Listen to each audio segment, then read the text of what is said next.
Welcome to Ticker Talk with hosts Max and Kate, podcasting from TreeTown in Ann Arbor, Michigan.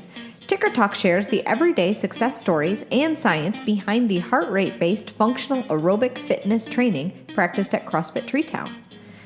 Max and Kate explore the research, science, and practical experiences behind Ticker Training, a program developed by Max for just about everyone, your grandma, your cousin who runs marathons, and you. In this series, we'll explore what exactly heart rate-based functional aerobic fitness is, how what you eat affects how you move and how you feel, what tools to use in tracking progress, and how to fit training into your everyday life. Join us and learn something new to make a healthier you. Pace yourself.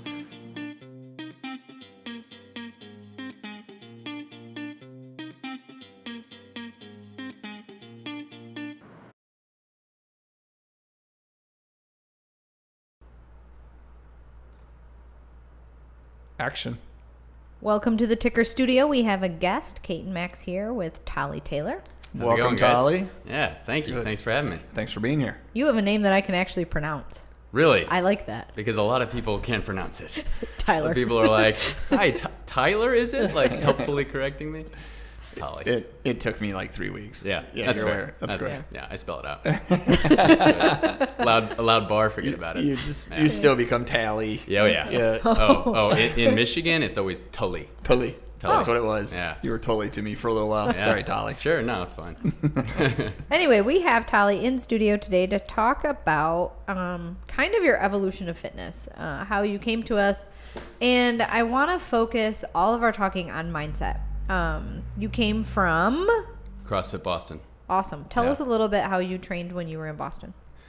So that was between the fall of 2012 and August 2015. That's when I was living and working in Boston. And that was my introduction to CrossFit.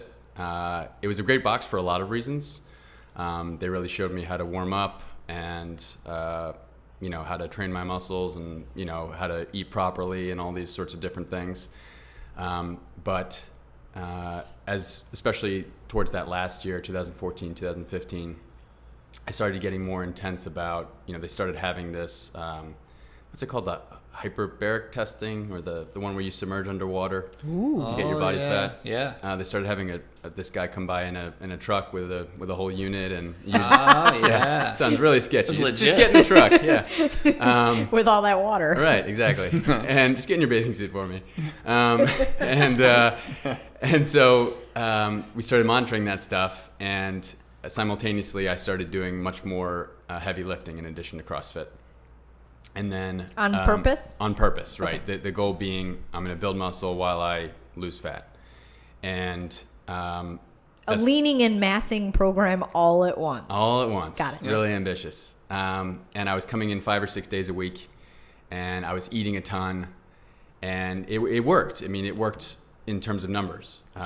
I went down from, I think I started at 22 or 23% body fat, and I eventually cut it down to 10% before I left CrossFit Boston. How'd you feel? I did not feel great.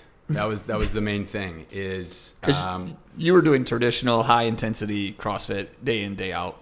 Yeah, and a lot of heavy lifting. Sure. Once a week it would be 85, 90% of your deadlift, and then another time a week 85 or 90% of your 1 rep back squat. Got it. So some heavy stuff. I started developing real sort of tendonitis in my right knee. And I would, wear a thing for my knee over it, a knee brace, and I was just sort of doing all sorts of things to try and hang on. And I would see the numbers going down, and I kind of liked how I looked in the mirror. I felt like I looked a little better, but I also felt a little bloated. And I left CrossFit to go to grad school in Chicago, and I decided I was going to take that year off from CrossFit because my body really felt beaten down. Didn't feel good. Yeah. Wasn't fun anymore. Yeah, exactly. And then all the different workouts. I tried boxing when I was in Chicago, some kickboxing. I tried just sort of a regular gym, going in with machines and stuff like that. And I tried running, and none of it was as good. I definitely gained the weight back, and I continued to not feel great. My knee tendonitis eventually went away, which is good, but and then if you want, we can move to Yeah, so you came here. Now, when you came here... When was that? That was July 2017. Okay. So you'd kind of had like a year-ish of just kind of doing your own thing, looking for boxing, like you said, and you were kind of just looking a little bit, right? Trying to figure some stuff out. Yeah, okay. Absolutely. Actually, to be more accurate, I did start up CrossFit again in March of 2017 in Rhode Island, where I was living at the time with my girlfriend. Got it. And that box was not the best. I won't mention the box's name, but I think it was really just for more high intensity / semi-pro or pro CrossFitters. Sure. I think that was the intended audience. Got it. If you will. Competitive. Yeah. Yeah. Kill the whiteboard every day. I just remember one of the first couple of days I came in, and there was a 50-minute WOD, and there was, the previous class was running late, and so we just sort of skipped the workout and jumped into a 50-minute WOD with like a 60% push press and tons of pull-ups and all these different things. And I was like, what is this place? What are we doing What here? are we doing? I felt terrible afterwards. I almost passed out. It was terrible. Yeah. And so before I moved here, I started researching pretty extensively, and really liked the video on the website. Congrats, Cool. guys. Yeah. Solid video. You mean Max and Silent Kate? That's right. Awesome. That's right. Yeah, absolutely. Yeah. And so, I tried out here, and immediately the vibe was what I was looking for. I Cool. could tell. Yeah. Just, really interested in how I moved, if the movement was clean, if I felt good doing it, not concerned about the weight. I remember first couple classes with you, Max, and then with you, Kate, just you guys really stressing that. I remember doing your assessment, and we were testing press or push press, and you will only go up by 2.5s to max out push press. It took forever. He had a plan. That's right. I mean, I hadn't done a 1-rep max for push press, to be fair, in like 2 years probably. So I didn't know what I could do, and I didn't want to. Yeah. Well, I loved hanging out and chatting, so we hung out forever. But that is sticks true. in my head of Well, we just went up by 2.5 until we got there. Yeah. The interesting thing about that though is when you started and we did those assessments, we were still doing pretty typical CrossFit. We hadn't quite turned over into this heart rate based training. We were starting to play a little bit. Yeah. We were starting to figure it out and start to figure out how am I going to convince people of this. Yeah. So let's talk about when we finally, surprised all of you on the main gym floor and we're like, hey, you should all wear heart rate monitors and also stay. And at that point, it was stay 75 to 80%. Yeah. How did that go? It was great. Great in that it was a really cool way to sort of watch yourself and see how certain movements affect you. It was not great in the fact that I went red immediately. Yeah. In every class and every WOD. Right. All of the movements affected me. All of the movements. Yeah, pretty much 30 to 90% of your max heart rate, is immediately, which is very typical for people that have been doing CrossFit and traditional CrossFit without trying to build an aerobic base. So you weren't alone. Yeah. You weren't alone. Yeah, but it was air squats, really? Yeah. Yeah. I remember a day when you came into GOAT and we had just got the runners up and going and it was the first day that we had a run. And what happened when you hopped on that runner? Was that the day that we did a 1 mile run? I think it was a right? 1 mile run and I said that it had to be aerobically. Yeah. It took me 18 minutes. And it was a 1 mile walk. Yeah. Yeah, that's right. It was a 1 mile walk. Yeah. Have you retested that yet? It took, it's not 18 minutes anymore. That's all I know. It's not 18 minutes. It's not 18 minutes. That's It's definitely a lot faster. Yeah. Well, then I think back and to link these two experiences, we did that. I think we had some sort of 333 something I just threw in. It was part of our 333 training gym wide. And I threw in GOAT a 3 mile run. I was going to give the people that do GOAT a heads up from everybody else. You guys are going to go run this 3 mile route. And you chose to do it on the runner. Yeah. To challenge yourself. Right. And you finished. Yeah, I finished and I was able to do the whole thing running. Yeah. I never had to stop and walk. It was amazing. Yeah, that was a big change. At what heart rate? At my old FAF, which was 151. Yeah, very good. Yeah. That's awesome. And it was, 40 some minutes. And on that air runner, that is significant. Yeah. That's cool. Yeah. Now, you mentioned old FAF. Let's bring us back current. Sure. So we yesterday did a Pinoy test. and you'd been training for quite a while at, a fast heart rate, in CrossFit, in GOAT.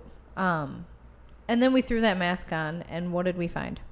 How did it feel first? Like, what did you have feeling like going into this, wearing a mask and riding on an assault bike? Like during the actual test? How did it even feel? like setting your mindset going in on that. What did you expect? Well, someone had told me that it was only 8 minutes. So I was like, okay, 8 minutes of anything I can do. Yeah. Like that'll be fine.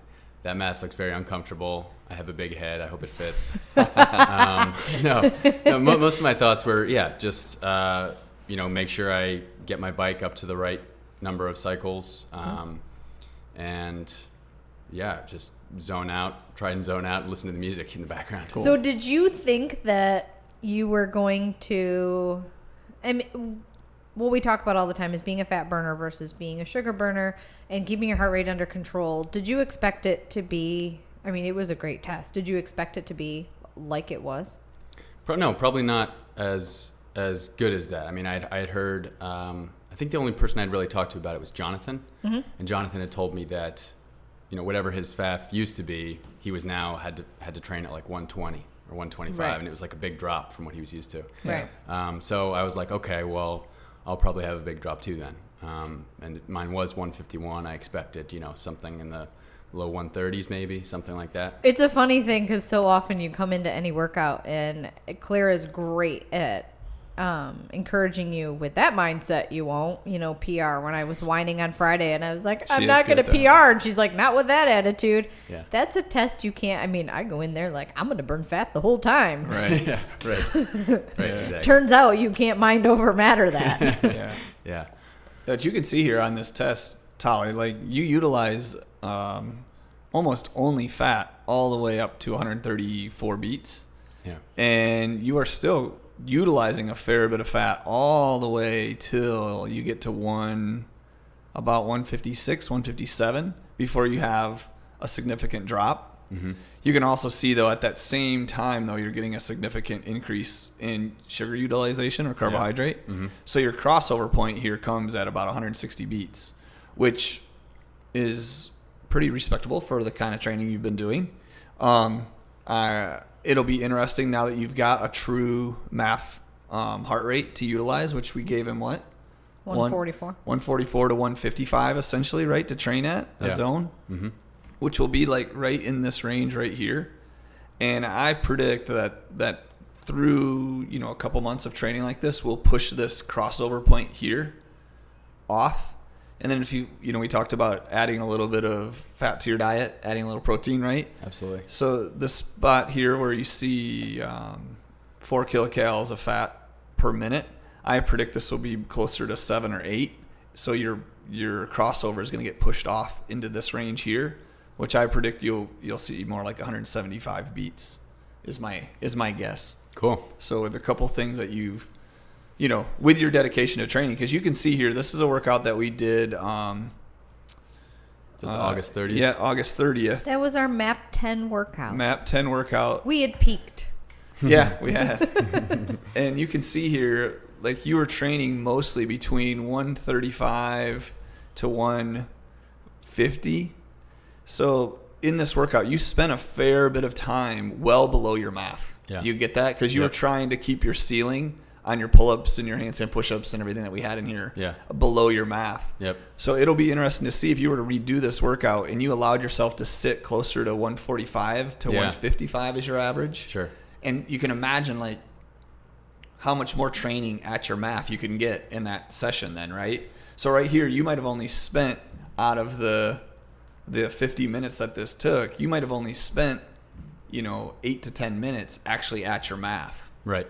So with a little bit of tweaking from the Pinoy test, from over here, from these zones that we've got, and then a little bit of tweaking in how you approach a workout, you might spend 45 minutes at your MAF here now in only 10, maybe just a slightly above, slightly below, right? So that'll be interesting to see how you utilize these two things to make your next progress, right, and change. So that'll be a follow-up with you at some point. Absolutely. Cool. Yeah, I'm looking forward to that. Yeah. Definitely. It's an interesting mindset in how we explained it too. Like giving you a zone instead of just a number is if you're looking, and Claire had said what she found is, I'm going to recover on the run, the row, the bike. And I cue this in class, like, we've gotten really good at, recovering on that row and the run and the bike. Push it.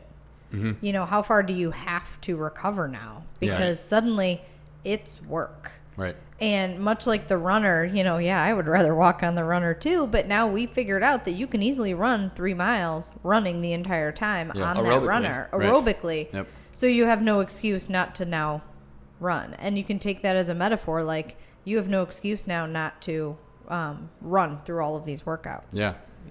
And it's going to be challenging, and it's one of those where suddenly these where it was challenging coming up through the MAP workouts to do the long workouts, like that 50-minute workout that you did at CrossFit Boston.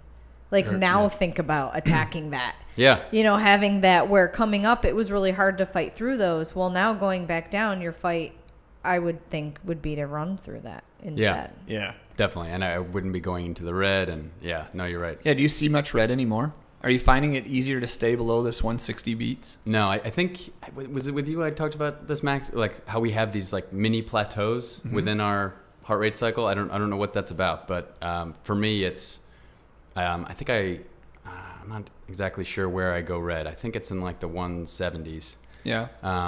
But right before I hit that, like if it's 175 that I go red, at like 174, it's like a solid plateau. And so I can hit that and be comfortable. Yep. And as long as I don't push over that, it's, Yep. So that's like right about in this range right here, because you've utilized some sugar to help sustain your effort. Okay. Does that make sense? Yeah. So you've pulled from another fuel source, or you've switched to more sugar. Got it. Right? Because this is still low here. Yeah. Right? You're not utilizing a ton of energy from fat. Okay. So when you get up into here, you can see how much more energy you'll have in this range here because you're utilizing more carbohydrate. Sure. That's why you like that position. Got it. That's why you feel you can easily get to that and then sustain that, right? For a fair bit of time. You will eventually run out of gas. Right. Right? But you can still talk reasonably there. Yeah. Right? But you are incurring inflammation because sugar is just not as efficient. Yeah. Right? It creates more heat. That's the point where you feel kind of good. Yeah. And you're like, I could do this, right? But you're also starting to sweat more.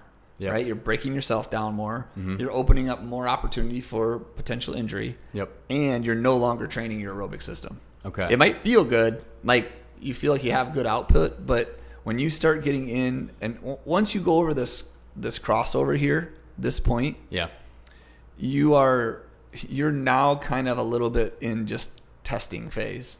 You've left your training behind for the day. I see. Does that make sense? Okay. And you're on borrowed time. Yeah, I mean that borrowed time could be at 170 beats, could be for an hour. Yeah. Right? You could do that for an hour, but you're not going to feel good when you're done. Okay. I mean, you definitely are going to you're going to be looking for some kind of sugar. Okay. You know what I mean? Yeah. You're going to crave sugar. Yeah. And you're just not going to continue to build as aerobic system. Okay. I didn't know about all those different trade-offs. So that sort of leads me to my follow-up, which is on one of the test days or, the days where we turn off the heart rate monitors. Yeah. Obviously, I'm not going to know what I'm actually at, but where do you think I get to when I'm on the test day? Like, where am I on that graph? Did you do Friday? The rowing and the burpees over the rower? No, the last test I did was the 2K row. Okay. That was, I think, Thursday. Oh, that's a good one. Let's look at that. Yeah. Can look at that. That would be Tuesday the 11th?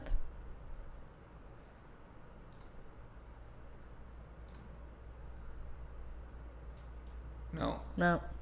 Oh, well, maybe we didn't have heart rate monitors going, right? No, we should have. Did you have a drop-in monitor though? Maybe. Oh yeah, that could be it. Yeah, I might have forgotten mine. Oh yeah. We can Sorry, look, guys. We'll follow up though. Let's see. That was this week. That was testing week. The week before was a redo week. Yeah. But I don't know if they were. I think it was Wednesday the 12th or Thursday the 13th. Mm-hmm. But yeah, while you're looking for it, I can talk about just sort of the other difficulty I have in class, which is, I think on an average day when I come in here for class, I'm sort of middle of the pack, and Sure. I'm fine with that. Yep, me too. It's me too. I'm middle of the pack most days. Yeah, and I'm comfortable at it. There's no issue with competitiveness or anything like that. But on certain days, like Monday, I came in and I was last in the pack. Got it. And that was a little tough. Monday's workout was 3 sets of 12-minute AMRAP. It was 12 wall balls, 12-calorie bike, 6 power cleans, and then a 12-calorie bike again, and then rest 3 minutes. So it was 3 sets of that. Okay. And for whatever reason, that workout blew me up. And so I was a lot of time I found myself having to rest and just be patient, and people going by me, and you start to imagine like people watching you, like, oh, why is he going so slowly, and why does he keep just standing there and looking up at the it was really challenging. It was really tough. So I don't know if you guys have any tips for that or observations, any mindset tips, anything like that. It's kind of exactly that. Max tells me all the time, don't make up stories in your head. Okay, yeah. Sure. Like, he tells you that all the time. And I tell my kids this, like, don't worry about everybody else. Just worry about you. You worry about you. And this is as much as, and I try to cue this in class when I'm coaching too, like, you do you. And CrossFit is the most individualized extrovert, like, group fitness that there is. Right. Everybody is doing their own thing. And sometimes we do, especially after coming off of a week of benchmark tests where people were racing and they were looking at the leaderboard and we were looking at how other people did and we were looking at those heart rate charts. And then getting back into regularly scheduled programming, everyone's in a different spot. Yeah. And it really takes telling yourself, I'm doing this for me. And maybe wall balls aren't my thing. Like I knew and this really came true to me it was a testing day actually. It was the one with the bike and the power snatch, and it was 4 minutes. And I came in and I'm like, this is not my energy system. Like, I know I'm not going to be competitive at this. And then I had to start thinking about what I was telling myself. Like, what do you mean competitive in this? Competitive against who? Yeah. Right. Like, it's a baseline for me, just like all of this training is a baseline for you. It's where you are for the day. You're only competing with yourself. Because I can see here by looking at your graph, Tolly, like, this was great training. Okay. This was great training. You got a little hot a couple times, right? Probably just, a little over your crossover. Your crossover is about 162. Mm-hmm. But you can see here that you're focused and you're trying very, very hard. You just always have to know, like, if you let that outside influence affect you, it's just taking away from your progress. Yeah. You know what I mean? So if we pull up my graph, I struggled on Monday. With it, I traveled, right? So there's always some factors in there that are going to affect your aerobic system that creates more inflammation, that just makes your heart beat faster. Mm-hmm. Something that you might have been able to do on a day like this to be able to move a little bit quicker, either throw to a lower target, go down a little bit on the weight, or instead of 12 wall balls, you probably felt it. You're like, oh, I should have stopped at 8. If I would have stopped at 8, I could have just kept right on rolling through this thing, is my guess, just by what I'm seeing. Yeah. And then your power cleans, maybe you only needed 4 instead of 6. And you would have just been able to kind of keep rolling along without having to take those stops and breaks. As in scaled it down to a total of 4 or like done 4 and 2? Okay. Yeah. Okay. Personalized. No, just do 4 so you can then get back on the bike, right? Okay. And now you're moving the entire time. Okay. And you're not standing there. And those standing there, there's actually a little reaction in your body too that you have to recover from. Yeah. Right? Because your heart rate will go up before it comes back down. Mm-hmm. So the more you'll start to feel it. Like I was like, oh, I should have made this 8 wall balls instead of 12. I'm not ready for this yet. I see. Does that make sense? Yeah. Now I've been trying to progress the gym into start being able, because we used to do 9. Yeah. Right. Now then we did 12. Right. Yep. So I'm trying to stretch people's ability to stay aerobic while doing that exercise. Got it. But if you're feeling like, you'll know. You just feel your leg. You notice your legs. You notice your shoulders. Sure. You're like, this is just a couple too many. Yeah. And if you drop it, like, that's counterproductive to you staying at your math. Right. Got it? Yeah. So that's one way that you can kind of start to make some even bigger progress. Okay. But as far as like, I totally understand. Like, you're like, geez, I'm getting left in the dust, right? It's not even so much that. I don't think for you is like, why? How is everybody else being able to move right now, and I'm standing here? Yeah. Right. It's not even like I'm last. Sure. It's just kind of like, what am I doing wrong? Right. Is how it starts to feel. So, you didn't do anything wrong. I would just give you that as a suggestion moving forward. Okay. You know, if you're starting to notice, hey, nobody else is having to stand here. Yeah.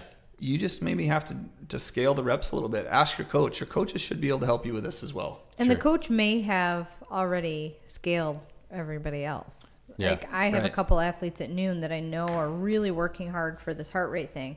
So I'll approach them in the beginning and be like, you're only going to do 4 of those today, and then we're going to move on. Yeah. And that's where the individualization comes in, and you don't realize it, right? So personalize as you're going and you're feeling, either approach your coach or try it out for a couple of rounds and see if that keeps you right in. I mean, we're looking at your heart rates, we're looking at your effort. And if it seems like you're holding true to the stimulus of the workout, we'll be like, carry on, you know, keep it up. Okay. But only you know you. Right. Yeah.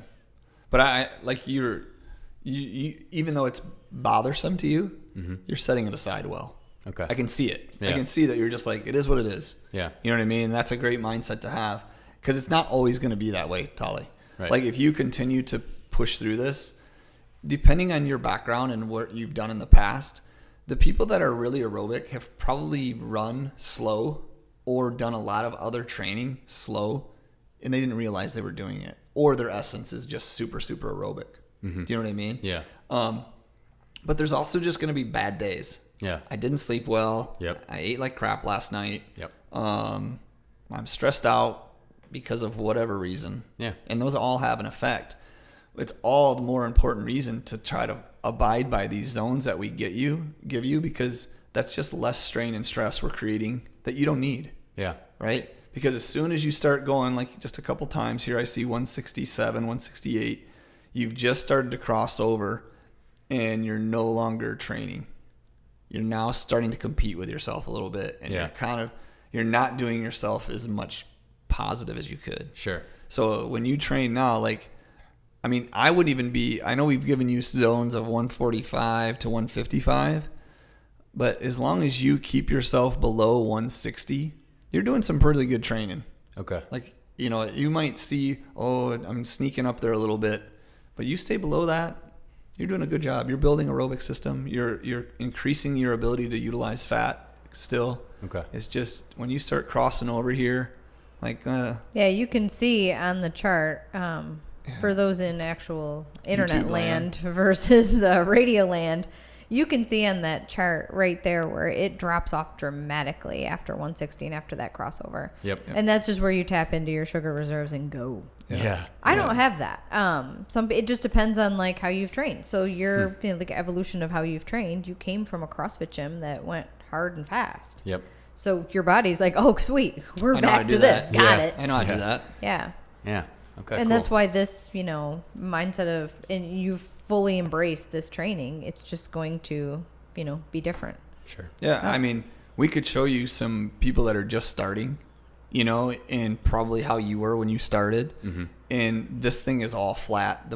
The green and the red are not in line. They don't even touch. Yeah. Like the blue is way above. They're utilizing sugar right out of the gate. They cross over at 140 beats. Interesting. My guess is when you turned red really easy, that's what you were doing. Yeah. Like you had a crossover like immediately when you walked in the gym. Yeah. So to see it at 160, like if you think about that, that's pretty darn good, really, Tolly. Right. Like to be able to do work all the way up to 160 and really not endure any fatigue, it's not bad at all. Okay. Right. So with some work, time, dedication, getting stronger, all that kind of stuff. Right. You'll see this stretch, and we're seeing it. So it'll be fun. So that being said, we had your mindset coming forth that you weren't going to kill yourself.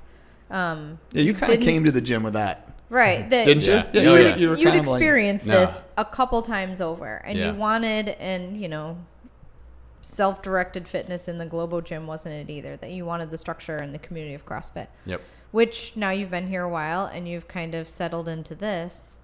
What's next? Like, not getting too deep into your personal goals, but like, what is health in a year now? Honestly, I think sustaining this, continuing to see body fat percentage go down would be good. But I already feel like I like the way I look in the mirror now at 18% more than I did at 10% at CrossFit Boston. Yeah. I can't really explain that, but I feel like the look is leaner, and I feel like it's just as good or better. So if I can sustain this, figuring out the eating a little better, figuring out what I need a little more. Sounds like I need a little more protein, a little more fat in my diet. Do you enjoy that process though, Tolly? It seems like It seems like you. I do. You like to have these ways to measure and to be able to see if tweaking and changing makes progress or takes away. You enjoy it? Absolutely. It's kind of cool. I mean, it sounds a little weird, but it's kind of like my hobby is my body. Yeah. Right. It's like nothing wrong with that. Yeah. It's like growing up, I played tennis every afternoon, and I played that through college, and that was something I could work on. Right. It was getting my forehand a little bit better, getting my backhand a little cleaner, whatever. Yeah. And now here at CrossFit, like part of the reason I like CrossFit, I think, is, and I've talked about this with a lot of people who have been athletes, especially ones who have been competitive through college. Something in CrossFit satisfies that. Yeah. Mm-hmm. And I used to think that it was just the fact that you could come in and, go balls to the wall and go crazy and obviously burn a ton of sugar and then leave and have that endorphin rush and all that. But I don't think it's just that. I think it's also the fact that, incremental change leads to incremental progress. Yeah.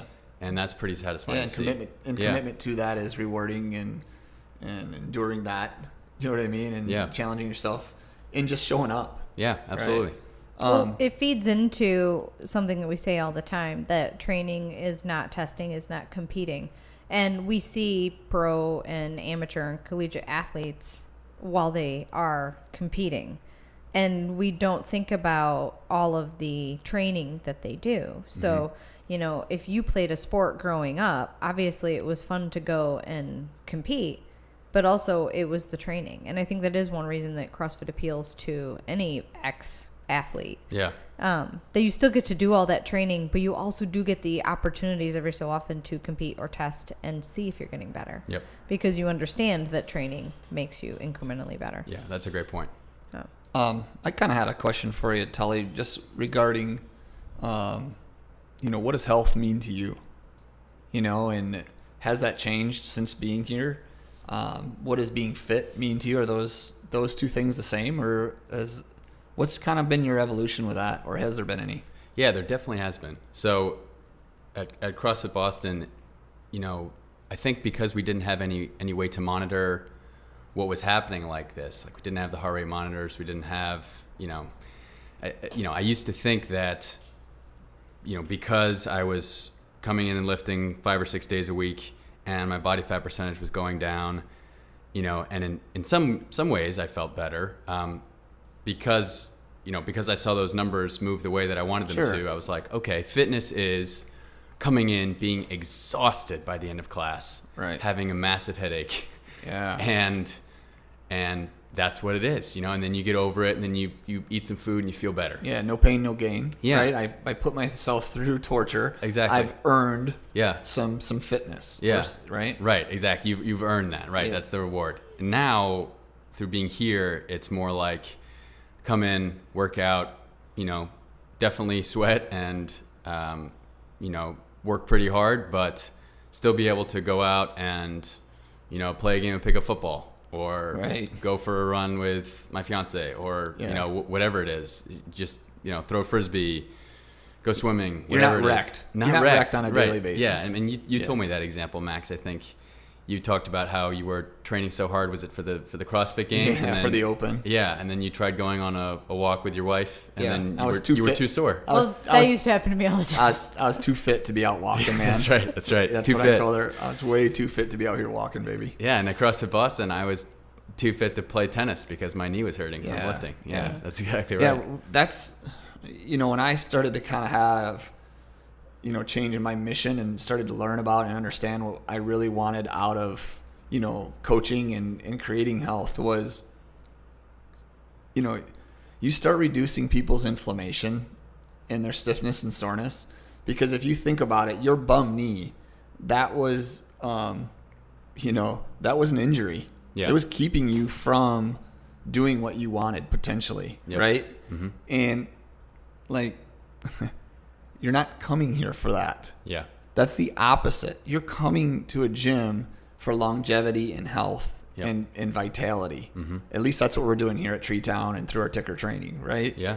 And when I started to make that transition, that just because I could deadlift 400 pounds didn't mean I was in good health. Yep. Right? Just because I could do Fran in under 3 minutes didn't mean that I was in good health. Yeah. Right? And actually, I couldn't hardly move when I could do those things. Yep. Right? They were cool tricks to be able to perform, but they were not necessarily measures of health. Yeah. They were measures of performance, which are cool. Yeah. But what I'm so excited about with what we're doing here is having, this and this as measures of health. Yeah. You know what I mean? And to bring it back to what Tolly said, not only is it measurable, but it's sustainable as well. yeah, Right. that's a great point. Yeah. Absolutely. Yeah. So you feel like, this is something that you're going to stay with and, continue to push forward on? Yeah, definitely. I mean, one of the most gratifying parts of it is, when I was at CrossFit Boston, people used to say, you might enjoy CrossFit, but my friends in like the medical community would be like, you might enjoy CrossFit, but this isn't sustainable. You're not going to be able to do this for the rest of your life because your body's going to break down. Right. And in the back of my mind, I'd sort of wonder, right? Maybe they're right. I mean, my knee is hurting and, Right. I'm starting to get little injuries here and there. I had to see the chiropractor a fair amount. And now it's like, I really disagree with them. Yeah. I think this is sustainable. I mean, I do have to put in work on my body before and after, but I feel great. And it's just, I'm able to come in and not be exhausted after. Yeah. You kind of made a good point though, Tolly, that I do want to touch, because you said you do have to put a little work on your body before and after training. Yeah. That's going to change. As you continue to reduce your inflammation and your stress through proper training like you're doing, there's going to become a point where you walk in here 2 minutes before the workout and let's go. That's what I kind of want to make sure that you take away. Like if I were to fill out a survey, like how do you feel today on a 9 out of 10 in your health? And you said a 7, let's just say. Yeah. I'm predicting within the next year, you no longer feel like you need to get here early. As you continue to reduce this inflammation in this range here. Wow. Yeah. So, that's another thing that we need to kind of like fine tune. Yeah. And as you'll start to recognize it, you're like, gosh, I don't really feel like I'm ready to go. Yeah. Like that's one of the biggest things that I've noticed since I've become, utilizing more fat is like I can jump up and do, unbroken muscle ups now. Yeah. I don't have to go out there and floss my shoulder and Yeah. wrap my knee and stretch and immobilize for the next. I'm mobile, and that comes from becoming just more aerobic. That sounds great. That's why I guess if you take one thing away, like from this graph where you start playing at 168, 167, and you're like, gosh, I really want to keep up, but like that's creating that stuff. Yeah. You get that? Yep. So the more you stay at 160, the less and less mobilization you're going to need long term. Very cool. Wow, I didn't know that. Yeah. So Sounds good. my hope for you anyway. Yeah. Cool. Yeah. Okay, you got anything else for Tolly? Tolly, do you have anything else you want to make sure, like, our 4 listeners here? No, I think we hit all the points I was hoping to talk about. Awesome. Yeah. I'm really happy you guys did this start January 2018, the ticker program? Yeah, we're still, it's still getting refined. We're still learning. Sure. Right? But I was out in Arizona sharing some of what we've been doing with the OPEX guys, James Fitzgerald. Yeah. And I was telling him how I've kind of taken his coaching that he gave me and I kind of bastardized it into this math training. And he's like, and I, kind of told him like how it's working. And he's like, that's super great to be able to see the programming that you're doing is making an impact and a change, and it's actually doing what you want it to do. And it's like, it's very, very rewarding to know as a coach that I'm able to then transfer that to somebody else and share that, right? So I'm excited to see how you continue to progress with this, because you're a great student. You're an awesome guy to have here. We appreciate you just, playing. Yeah, no, right? Absolutely. It's a lot of fun for me, and I feel really fortunate that, this is the gym that I came to. I feel like, I got lucky. Cool. Thanks, Tolly. Yeah, Thanks. thanks you Kate. guys. Don't say anything weird yet. I don't have it off. Outtakes. I'll stop that.